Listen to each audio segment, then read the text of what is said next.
আসসালামু আলাইকুম। ব্লগিং এর আরো একটা নতুন ভিডিওতে আপনাকে স্বাগতম। সবাই জানেন সারা বাংলাদেশে এখন লকডাউন চলছে। লকডাউন চলাকালীন সময়ে বাড়িতে কোনো কাজ নেই, সবাই ফ্রি আছেন, আমিও ফ্রি আছি, বাড়িতে বসে আছি। তো এই ফাঁকে আপনারা জানেন আমার একটা শর্ট ফিল্মে আমার একটা বড় ভাই অভিনয় করিয়েছিল, স্বপ্নের আরটিআর।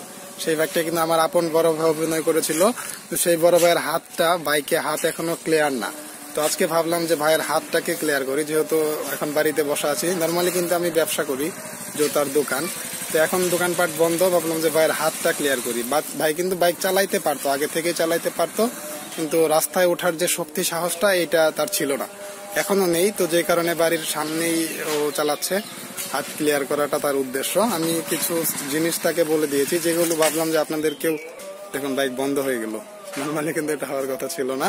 তো বললাম আপনাদেরকে এই ব্যাপারগুলো জানাই, যে বিষয়গুলো কি কি, আমি যে ট্রিক্সগুলো ফলো করে শেখাচ্ছি সেই বিষয়গুলো আপনাদেরকেও একটু শেয়ার করে দিচ্ছি। নর্মালি বাইক চালানোটা কিন্তু কোনো বিষয় না। আপনি যদি আমার একটা ভিডিও আছে 7 মিনিটের, সেই ভিডিওটা দেখেন, তাহলে বাইক চালাইতে গেলে আপনার বাইকের যে পার্টস গুলোর সাথে পরিচিতিটা আপনি পেয়ে যাবেন।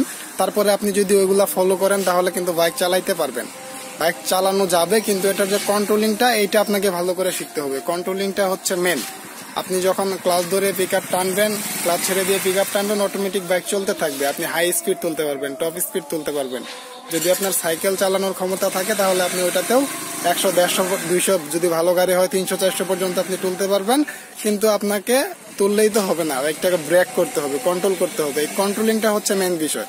ভাই কিন্তু বাইক চালানো শিখে গেছে 2 মিনিটে, 5 মিনিটও লাগে নাই, বাইক চালানো হয়ে গেছে। কিন্তু এখন তার কাজ যেটা, সেটা হচ্ছে কন্ট্রোলিংটা। তো কন্ট্রোলিংটা কিভাবে করবে, এই বিষয়টা আমি যে কথাটা তাকে বলেছি, সেটা হচ্ছে যে জোরে চালানো যাবে না, যত আস্তে চালানো যায় এটা ট্রাই করতে হবে। আমি একটু বাইক চালানোর সিস্টেমটা দেখাচ্ছি যে কিভাবে চালাচ্ছে।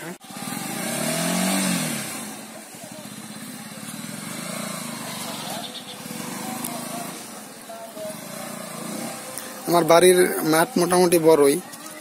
এটা হচ্ছে আমার রুম, এইখানে আমরা থাকি সবাই, এটা আমাদের বাড়ি। এবং এইখানে আমরা চালাচ্ছি, যত আসতে পারো আস্তে, পাও না নামায় আস্তে। কারণ জামে যখন আপনি পড়বেন ব্যস্ত রাস্তায়, তখন আপনাকে আস্তে চালানোর প্র্যাকটিস করতে হবে। যে কারণে আস্তে চালানোটা শিখতে হবে, জোরে চালানো না। পিক আপ টানলেই তো জোরে চলবে। যেটা শিখতে হবে সেটা হচ্ছে পাও না নামিয়ে যত আস্তে চালানো যায়, তাহলে ভালো ড্রাইভার হওয়া যাবে আশা করি। এরপরে আরো জিনিস আছে, অন্যদিকেও নিয়ে যাবো, আর একটু বালিতে নিয়ে ছাড়বো, যে দেখি কি হয়। 2-4 বার পড়লে তো কোনো সমস্যা নাই, বাট বালিতে শিখতে হবে। বালিতে শিখতে পারলে বিপজ্জনক যে কোনো রাস্তায় কোনো ঝামেলা হবে না। মোটামুটি কন্ট্রোলে চলে আসছে, কিন্তু বিষয় হচ্ছে জামে গেলে পারবে কিনা, এটা হচ্ছে মেন সমস্যা। রাস্তায় উঠলে দেখা গেল ইমার্জেন্সি হঠাৎ করে ব্রেক করা লাগবে। এই হঠাৎ কাজগুলাই হাত ক্লিয়ার না, যত চালাবে তত ক্লিয়ার হবে।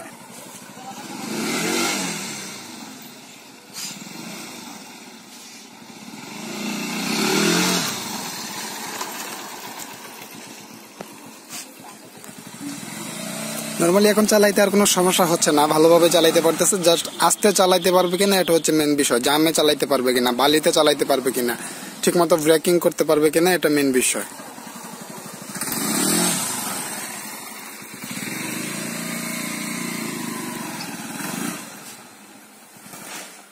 এই বন্ধ হয়ে গেছে।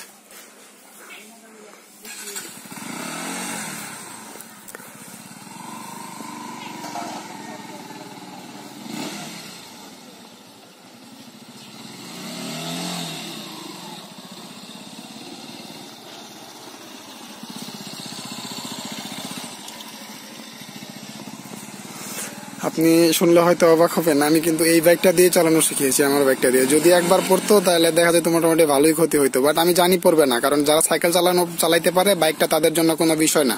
কন্ট্রোলিংটা ভালোভাবে জানলেই হয়। যদিও ইঞ্জিনের একটু সাউন্ড টাউন হচ্ছে, ওগুলো কোনো বিষয় না, বাট পড়বে না এটা মোটামুটি কনফার্ম। আর 2-1 বার একটু হালকা পড়লেও কোনো সমস্যা না।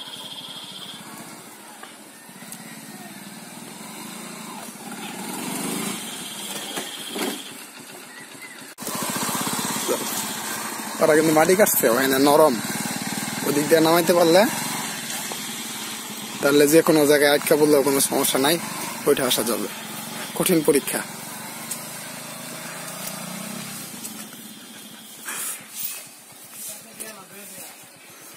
1 নম্বরে দাও গিয়ার। পাও দিয়া নামান লাগবো, পাওয়ার উপরে ভর দিয়া।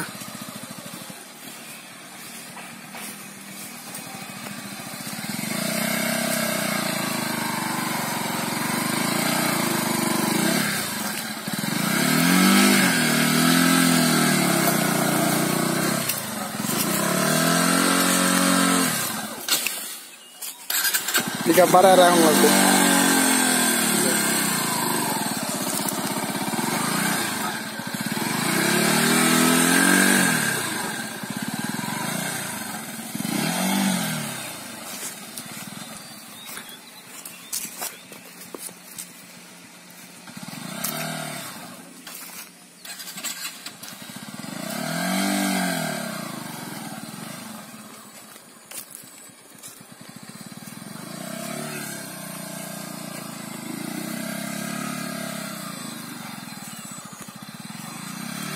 মোটামুটি কন্ট্রোল হয়ে গেছে, কারণ এই দিক দিয়ে নামানো অতটা সহজ না একজন নতুন ড্রাইভারের কাছে। আবার দেখি যদি তুলতে পারে সঠিকভাবে, যদিও দু একবার বন্ধ হয়ে যায় তো এটা নর্মালি হবেই, নতুন অবস্থায় বন্ধ হবেই।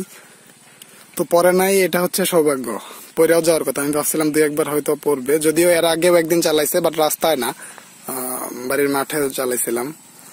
তো আজকেও যে কারণে ভয়টা খুব কম কাজ করতেছে এবং হাতটা মোটামুটি ক্লিয়ার, এখন অনেকটাই ক্লিয়ার।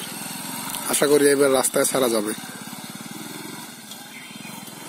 আপনারাও যদি বাইক থাকে হাতে, একদিন যদি একটু ট্রাই করেন, দ্বিতীয় দিন মানে একটু একটু করে ট্রাই করতে হবে। প্রথম দিনে যদি বলেন আজকেই রাস্তায়, তাহলে হবে না। প্রথম আগে আপনাকে দু একদিন একটু বাড়ির কোথাও মানে যে কোনো মাঠে আপনাকে একটু ট্রায়াল দিতে হবে। রিহার্সাল দেওয়ার পরে যখন আপনি বুঝবেন যে আপনার হাত ক্লিয়ার, আপনি রাস্তায় গেলে কন্ট্রোল করতে পারবেন, তখন আপনি রাস্তায় উঠবেন। আর আপনার হাতটা ক্লিয়ার কিনা এটা কি করে বুঝবেন?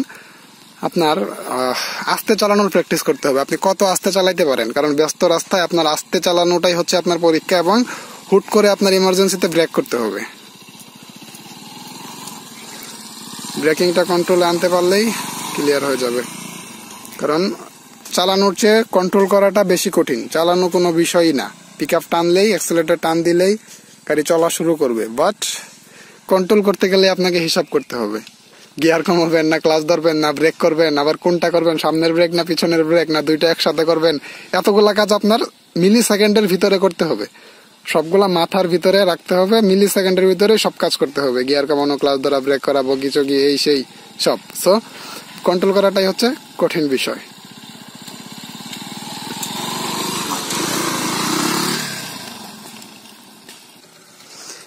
এক নাম্বার গিয়ার, পিকআপ একটু বাড়ায় রাখো যাতে বন্ধ না হয়ে যায়।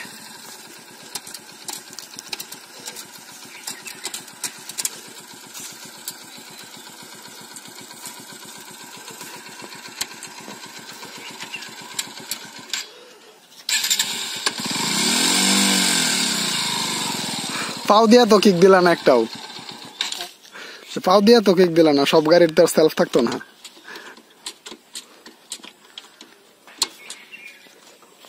নিউট্রাল এটা তো তুলে দিব।